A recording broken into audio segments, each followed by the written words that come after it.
Satu. Assalamualaikum warahmatullahi wabarakatuh. Selamat sore Mitra Radika di mana saja berada.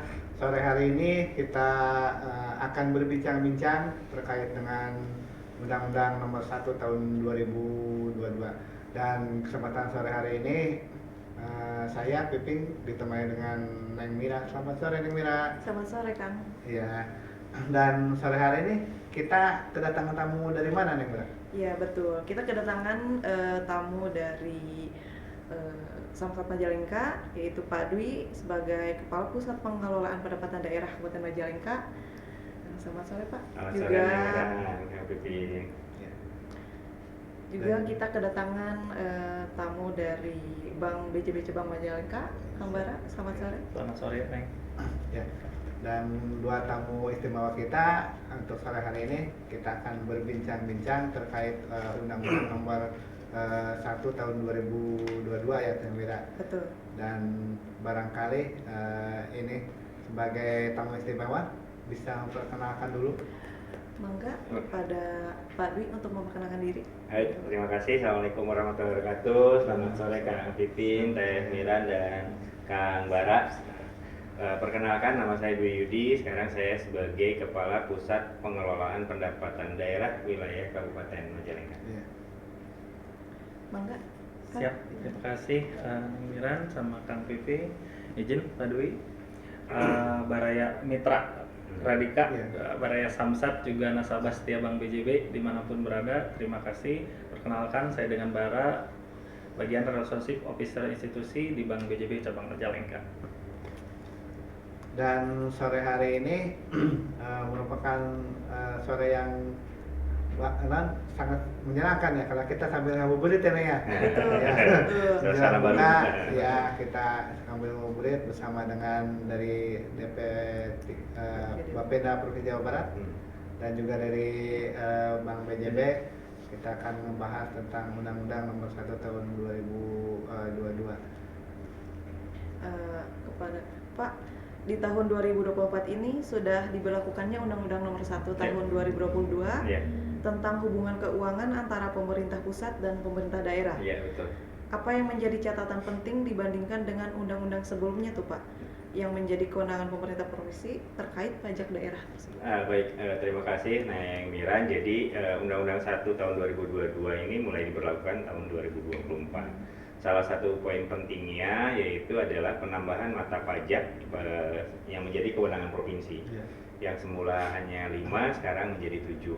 Ditambah yang jadi penambahan itu, yang pertama itu pajak alat berat, yang kedua itu pajak MBLB, mineral bukan logam dan batuan. Itu yang menjadi concern di Undang-Undang 1 tahun 2022, menambahkan 5 mata pajak di tahun sebelumnya, yaitu PKB, BBNKB, pajak air permukaan, pajak rokok, dan pajak bahan bakar kendaraan bermotor. Itu tambahan di Undang-Undang 1 yang menjadi kewenangan pemerintah provinsi. Itu Neng. Untuk langkah-langkah apa yang akan ditempuh berkenaan dengan undang-undang tersebut terkait sinergitas kegiatan antara Pemprov Jawa Barat, dalam hal ini P3DW Majalengka dengan pemerintah Kabupaten Majalengka? Ya, Undang-Undang 1 2022 ini mengatur salah satunya terkait dengan option.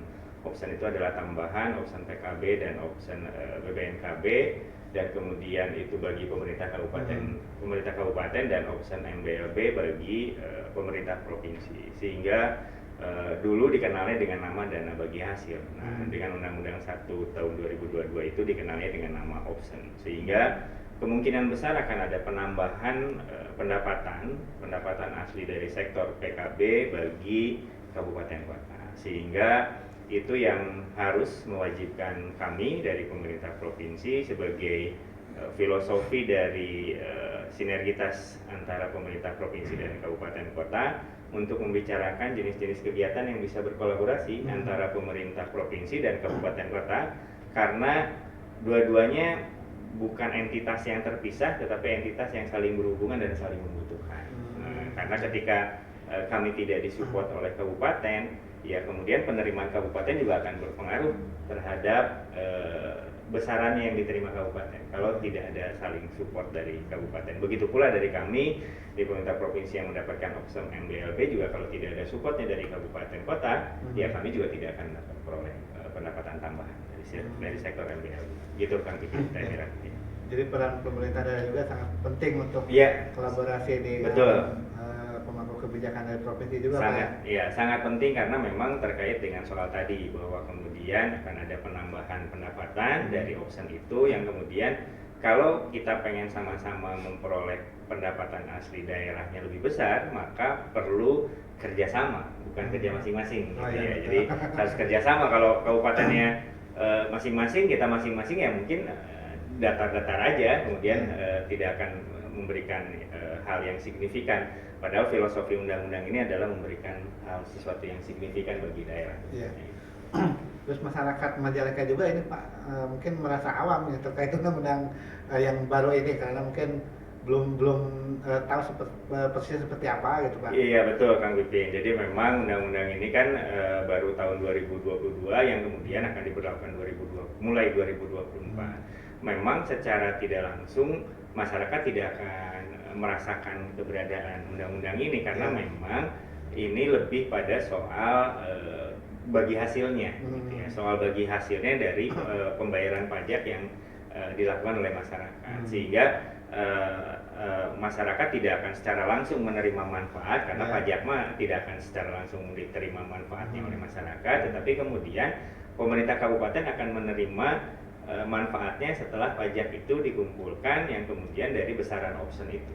Sebetulnya itu ketika misalnya secara sederhana saja kalau kemarin itu dana bagi hasilnya itu 70-30 ya untuk pajak kendaraan bermotor itu 70% untuk provinsi, 30% untuk kabupaten kota. Nah, tahun 2025 untuk option PKB diberlakukan itu kemungkinan nilainya itu 60% itu provinsi, 39% itu kabupaten kota. Sebetulnya nilainya lebih besar untuk penerimaan kabupaten kota walaupun memang misalnya kenapa provinsi masih lebih besar ya karena provinsi masih harus tetap berbagi dengan kabupaten lain untuk proporsionalnya begitu ya. Tetapi dari sisi pendapatan asli daerah dari sisi sektor PKB yang tadinya dana bagi hasilnya 30% untuk PKB sekarang nambah sekitar 9%.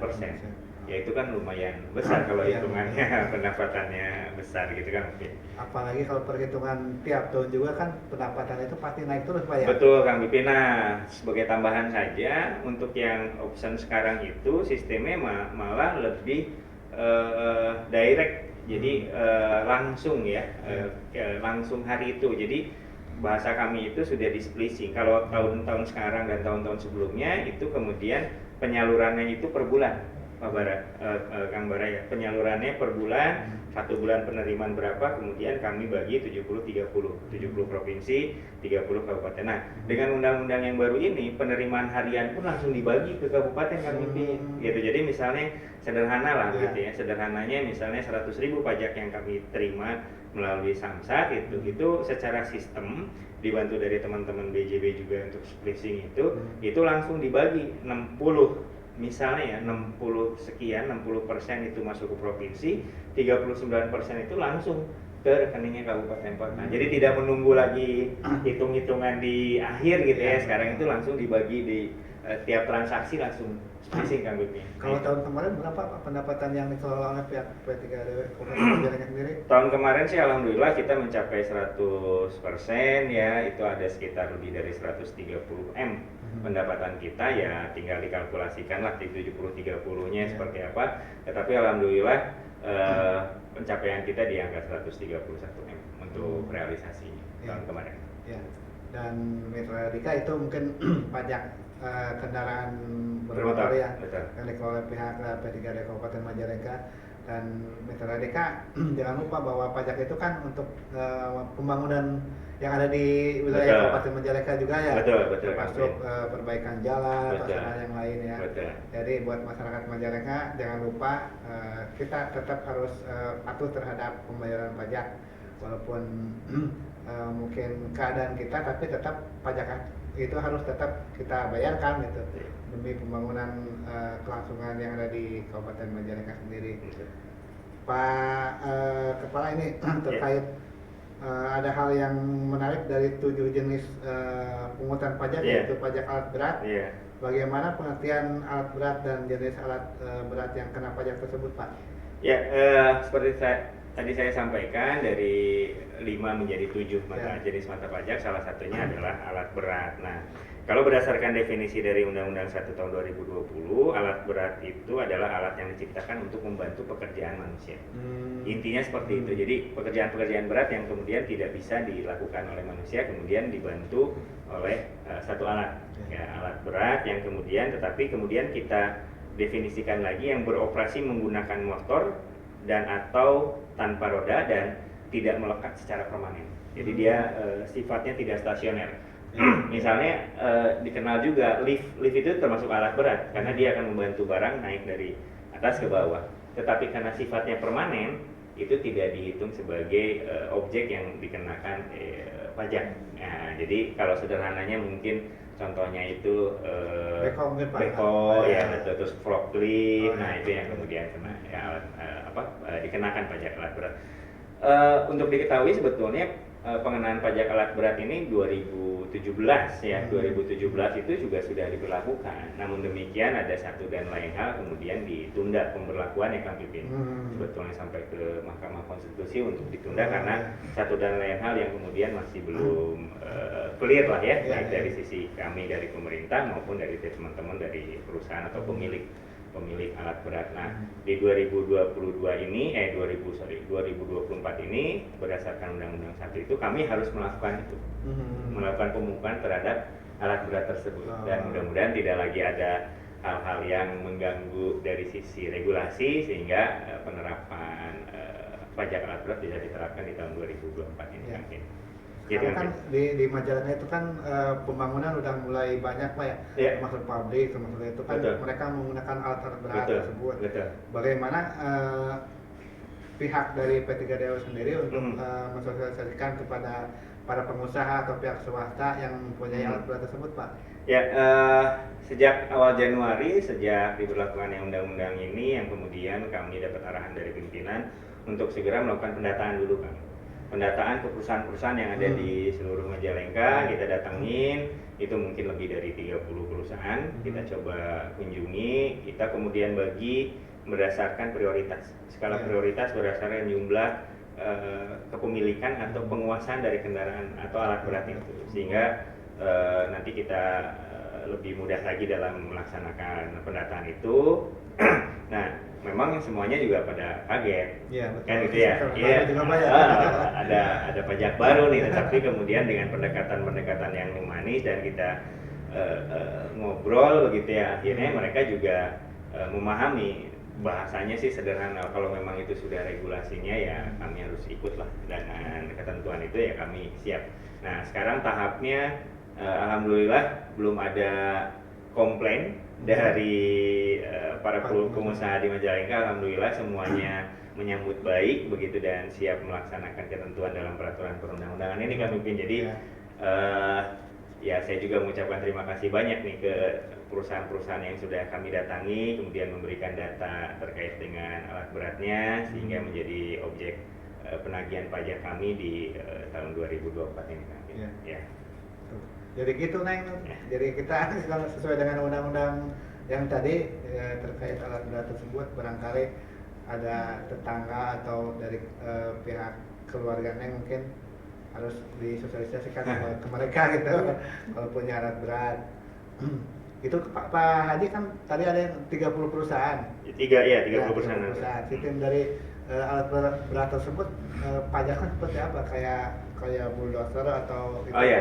Jadi berdasarkan Perda 9 kemudian diturunkan menjadi Pergub 63 tahun 2023, itu nilai objek pajak yang dikenakannya sebetulnya kalau mobil kendaraan yang kemarin itu ada tarif, ada bobot gitu. Nah, untuk yang pajak alat berat itu sebetulnya sederhana, kalau mau menghitung itu hanya 0,2% dari nilai jual alat beratnya. Udah dari nilai jualnya. Nilai jual. Jadi nilai jual tuh tahun ini misalnya dia beli tahun 2017, nah kemudian tahun 2022 kami akan mengeluarkan nantinya berdasarkan Permendagri, kemudian turunan Pergub, nilai jual alat berat tersebut gitu. Nah itu yang kemudian dikalikan 0,2%. Gitu. Itu yang dikenakan ke para penguas bukan penguasa ya, yang menguasai alat berat itu dikenakan pajak 0,2% dari nilai jual alat berat.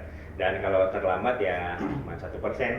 Beda kalau dendanya pasti ada denda, yang namanya pajak itu selalu pasti ada dendanya gitu.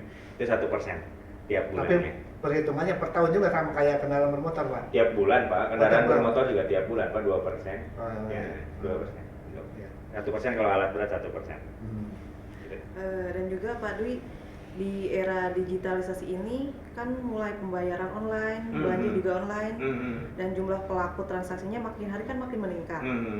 Bagaimana upaya yang dilakukan pemerintah provinsi dalam menyikapi era digitalisasi yang didominasi oleh kaum milenial saat ini, Pak? Iya, memang kita mau tidak mau ya, Kang Pipin, Kang Bara, Teh Miran, generasi sekarang itu udah generasi digital lah gitu ya. Generasi yang kemudian pengen dimudahkan segala sesuatunya. Kalau bisa bayar pajak sambil gogoleran ya, sambil rebahan juga laksanakeun, nagaskeun lah gitu. Nah, itu pemerintah provinsi dalam hal ini Bapenda Provinsi Jawa Barat itu sudah melakukan inovasi sebetulnya sejak tahun 2017 sebetulnya melalui sambaranya itu. Nah, terus kami kembangkan sehingga sampai pada akhirnya itu Jawa Barat punya yang namanya Jabar Super Apps ya. Jabar Super Apps yang kemudian lebih dikenal dengan Sapa Warga.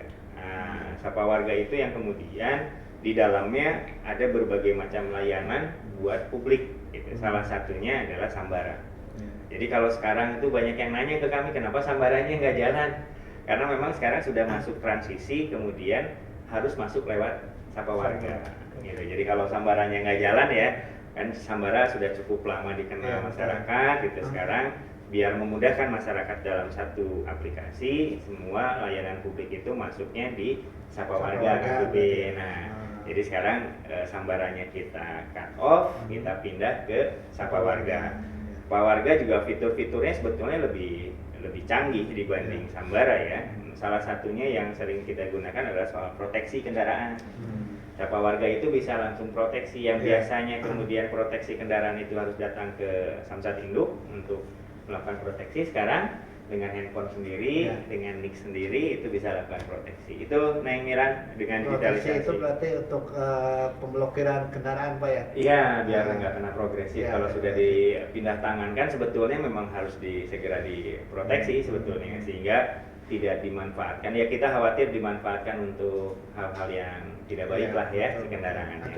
Antisipasi. Nah, selain itu juga kita juga antisipasi selain tadi soal Sapa Warga gitu ya, Sambara di Sapa Warga, kita juga antisipasi untuk masyarakat yang masih pengen datang ke kantor kan, ya masih pengen datang ke kantor, masih pengen ketemu Pak Dian, masih pengen ketemu Pak Ade gitu ya, masih pengen bersilaturahmi dengan gitu ya. Itu juga kami menyediakan namanya Samsat Digital Mandiri. Nah, bentuknya tuh kayak ATM. Ya, bentuknya kayak ATM, namanya tuh kioska. Prosesnya mungkin hanya sekitar maksimal 5 menit lah. Dengan catatan duitnya ada. Kalau nggak ada duitnya kan harus transfer dulu. Jadi itu hanya tapping KTP, pilih kendaraan, bayarnya juga cashless. Itu bisa menggunakan QRIS, VA dengan transfer ya ke Bank BJB. Jadi kita nyiapin juga untuk yang digital itu. Dan kelebihannya menurut saya yang kioska itu kita sudah paperless. Nah, jadi paperless itu jadi yang biasa dicetak tuh SKKP yang di belakang, yang hijau, kertas hijau di belakang STNK itu kita sudah ganti dengan dokumen yang dikirimkan lewat WA dan email. Tapi itu resmi Pak ya? Resmi karena sudah ada elektronik pengesahannya. Nah, gitu. Jadi kalau ditanya di teman-teman polisi ya tinggal lihatin aja itu sudah ESA namanya, ESA. Sama seperti Signal juga itu ESA sebetulnya. Ya, itu mungkin Mitra Radika inovasi yang terbaru juga terbaru Pak ya, baru terbaru. Buat masyarakat Majalengka yang mungkin pingin lebih jelasnya nanti bisa langsung datang ke Samsat Kabupaten Majalengka terkait inovasi yang tadi yang diceritakan oleh Pak Haji. Untuk inovasi Pak, inovasi apa yang telah dilakukan Samsat Majalengka untuk mendongkrak pendapatan dan titik layanan apa saja yang dimiliki oleh Samsat Majalengka dalam melayani masyarakat yang tersebar di 26 kecamatan? Ya, selain yang tadi saya sampaikan terkait dengan digitalisasi itu, kita juga membaca soal perilaku masyarakat yang masih perlu literasi digitalnya kan mungkin ya, masih terus-terusan. Jadi kita berimbang lah, ada yang istilah kami masih konvensional, ada yang sudah digital. Walaupun dalam pelaksanaan kegiatan yang konvensional, kami dan tim itu selalu mensosialisasikan hal itu. Bagaimana kemudian bisa dilakukan lewat warga, gitu ya. Itu juga kita lakukan hal seperti itu. Nah, jadi inovasi yang kita punyai sebetulnya selain tadi layanan-layanan itu, kami punya beberapa titik layanan yang stasioner yang ada di Samsat Otentik Kabupaten, kemudian ada di Talaga, ya itu, kemudian ada Samsat Drive-thru yang di Induk, itu yang stasioner sebetulnya. Nah, kemudian kalau yang tidak stasioner, yang mobile, kita punya Samsat keliling, itu ada di 6 titik. Rutin Pak ya? Rutin di 6 titik yang bergerak mulai dari Kecamatan Maja, Leuwih Munding sampai ke Baribis. Ya, kita rutin seperti itu. Kemudian yang menjadi unggulan Samsat Majalengka adalah Rujak Limpung dan Samsat Kawin. Yang terakhir itu adalah Samsat On-call. Nah, yang Rujak Limpung itu yang seperti kita diskusi Pak Pupin ya, ke desa-desa. Kalau Samsat Kawin itu di kawasan industri, kalau Samsat On-call yang terakhir itu kami bergabung dengan kegiatan TNI Manunggal Membangun. Membangun desa, ya kita diundang untuk bisa memberikan pelayanan di kegiatan. Jadi yang Samsat On-call ini yang kemudian saya mengajak masyarakat juga apabila ingin membayar pajak kendaraan di lingkungannya atau ada event-event itu yang kemudian bisa mengundang kami hadir di kegiatan itu. Itu Neng Mira terkait dengan titik layanannya.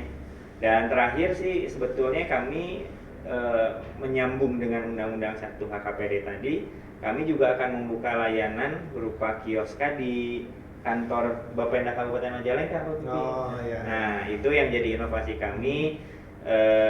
Nama kegiatannya itu si Pesut Hebat. Ya, si Pesut Hebat itu di-launching nanti oleh Bapenda Kabupaten Majalengka. Jadi kami sudah sepakat bahwa di Kabupaten Majalengka, di Bapenda Kabupaten Majalengka, di kantor Kabupaten Majalengka itu bisa melakukan pembayaran pajak kendaraan bermotor, dan di Samsatun bisa melakukan pembayaran PBB. Jadi gantian di sana gitu ya. Kolaborasi. Jadi one stop service lah gitu ya. Dari sisi penerimaan pembayaran. Jadi di Bapenda Kabupaten nerima pembayaran pajak, di Samsat nerima pembayaran PBB gitu. Itu yang terbaru yang sedang kita jajaki lah gitu. Gitu katanya. Tapi udah mulai berjalan untuk tahun ini Pak?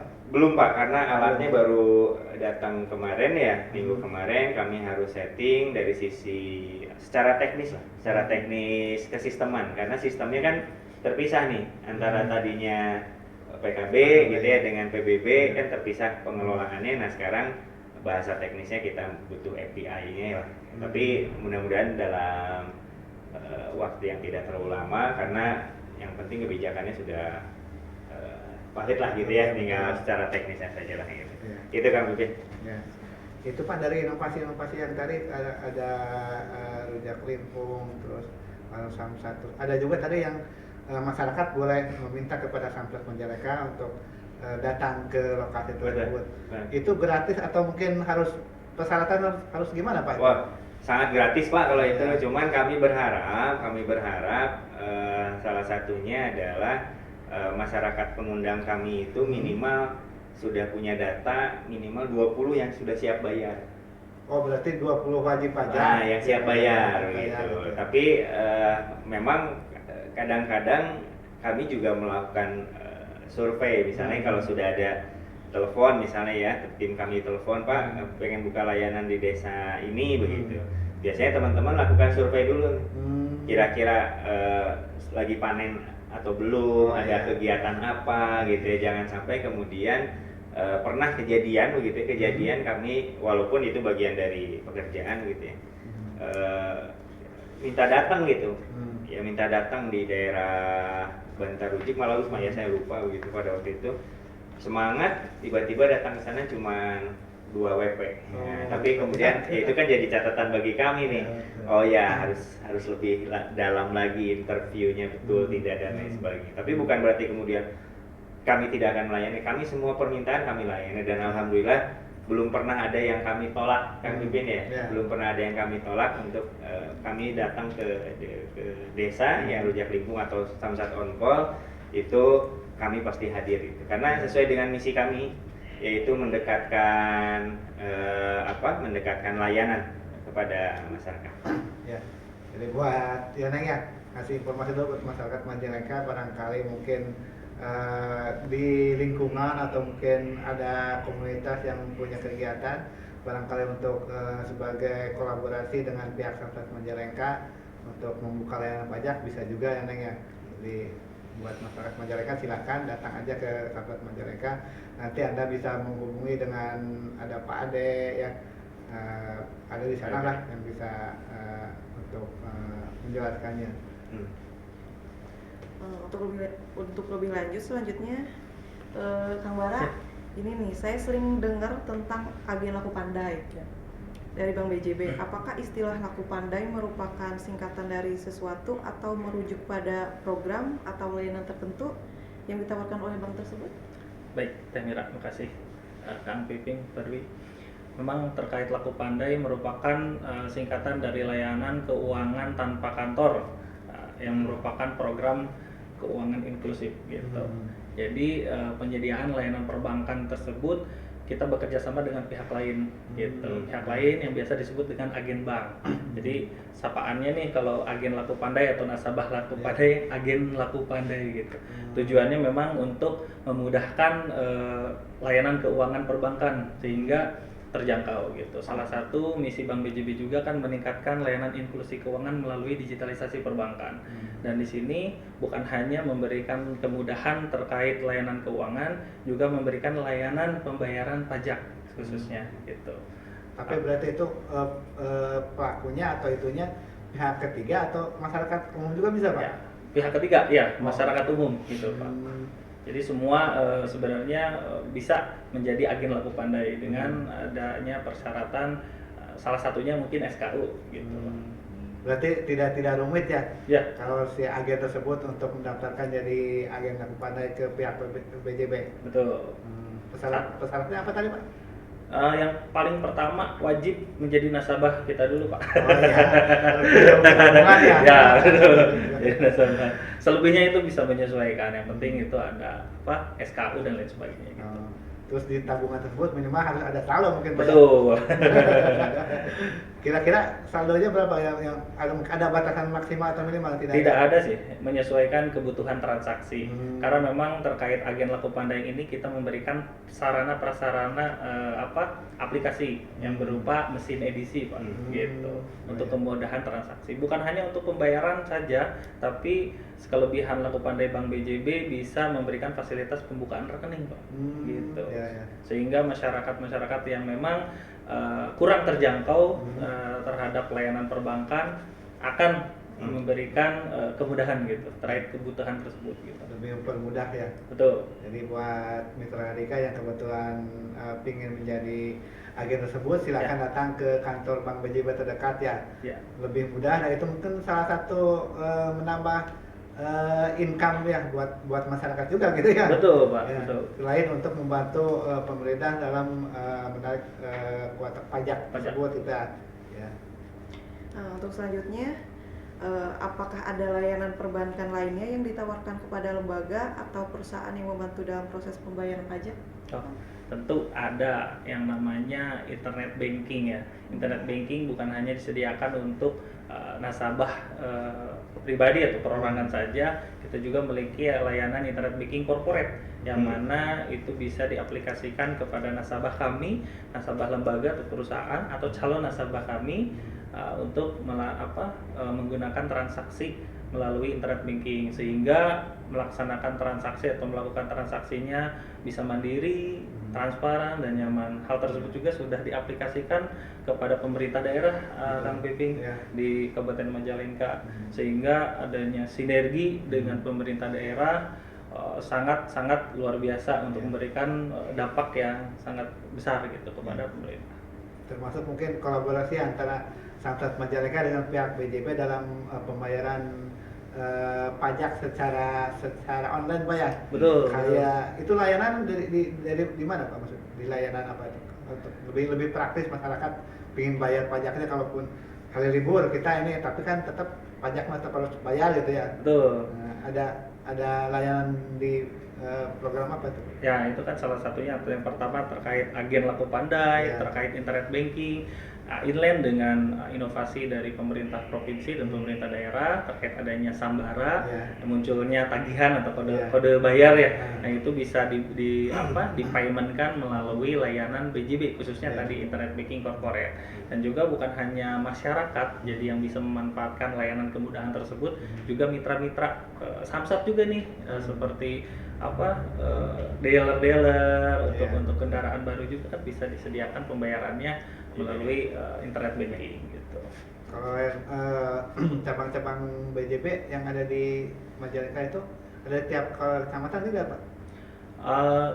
Sejauh ini hampir semua sudah ada di berbagai wilayah di Kabupaten Majalengka, sehingga makanya dari itu kami memfokuskan untuk memperluas channel agen Pak, gitu, karena menjadi tangan panjangnya layanan perbankan, bukan hanya untuk kebutuhan payment saja, tapi juga pembukaan rekening, pembayaran pajak dan lain sebagainya untuk memberikan fasilitas perbankan gitu kepada masyarakat. Dan satu lagi sih bentuk wujudnya sinergitas yang ada di pemerintah daerah hingga di pemerintah daerah Kabupaten Majalengka mewajibkan segala transaksinya menggunakan internet banking corporate gitu. Dibuatkan peraturan Bupati nomor nomor 28 tahun 2018 terkait penggunaan layanan internet banking corporate gitu. 28 dinas, 2 rumah sakit, 26 kecamatan hingga 330 desa semuanya menggunakan internet banking corporate. Jadi sudah non tunai Pak gitu. Dan ini juga bukan khusus untuk pemerintah daerah gitu, untuk mitra-mitra lain seperti perusahaan-perusahaan yang ada di Kabupaten Majalengka bisa menggunakan fasilitas layanan ini gratis Pak gitu. Nggak berbiaya ini gitu. Yang penting masyarakat sudah menjadi nasabah Bank BJB. Betul. Dan juga ini fasilitas include lah fasilitas gitu.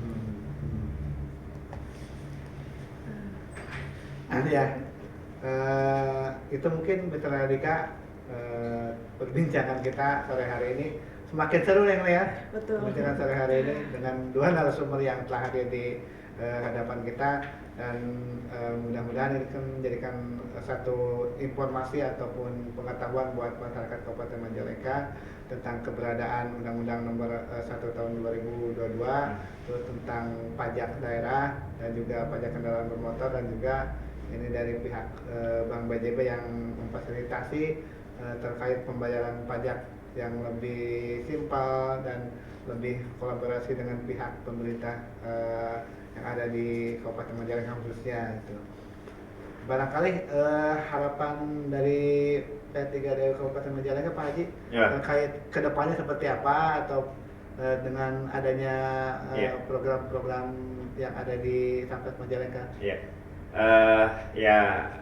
Harapan saya atau harapan kami sebagai pemerintah Provinsi Jawa Barat dengan semakin banyaknya inovasi dan semakin banyaknya titik-titik layanan khususnya di wilayah Kabupaten Majalengka yang coba kami lakukan dalam upaya mendekatkan layanan COVID, kami berharap tingkat ketaatan masyarakat dalam menunaikan kewajiban membayar pajaknya meningkat.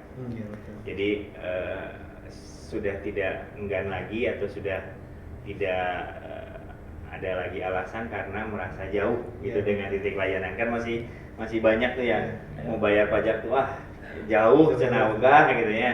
Kudu 2 kali ngisi bensinnya gitu ya. Nah, kita sudah difasilitasi Pak ya. Betul. Nah, kita berharap dengan kami mendekatkan itu lebih memudahkan masyarakat sehingga tingkat ketaatan membayar pajaknya di wilayah Kabupaten Majalengka tiap tahunnya semakin meningkat.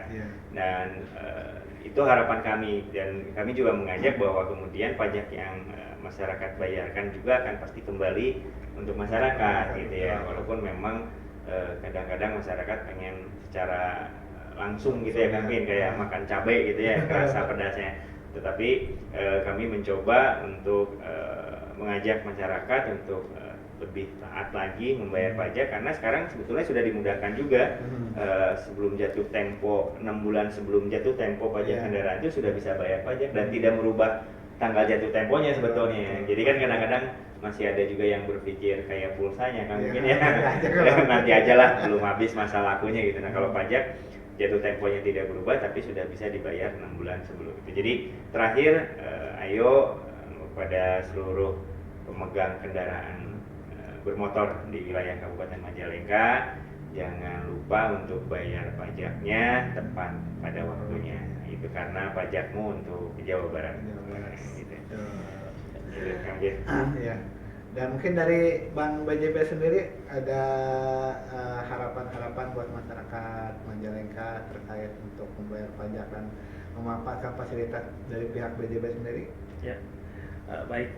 Terkait harapan kami tentu semakin banyaknya channel pembayaran, memperluas opsi layanan pembayaran, mudah-mudahan mempermudah kebutuhan pembayaran terkait pembayaran pajak khususnya. Karena balik lagi nih, semakin mudah, semakin taatnya kita sebagai masyarakat untuk membayar pajak, juga akan balik lagi untuk pembangunan yang lebih baik. Gitu. Mungkin demikian tadi bincang-bincang hari ini. Terima kasih kepada para narasumber, Pak Dwi dan Kang Bara yang sudah meluangkan waktu dan kesempatannya. Semoga bincang-bincang kita hari ini menjadi bahan informasi baru bagi masyarakat Majalengka tentunya. Saya Miran dan Kang Piping. Saya mengucapkan banyak terima kasih dan mudah-mudahan ke depan kita bisa berkolaborasi kembali, bisa berbincang-bincang kembali di acara dan waktu yang sama.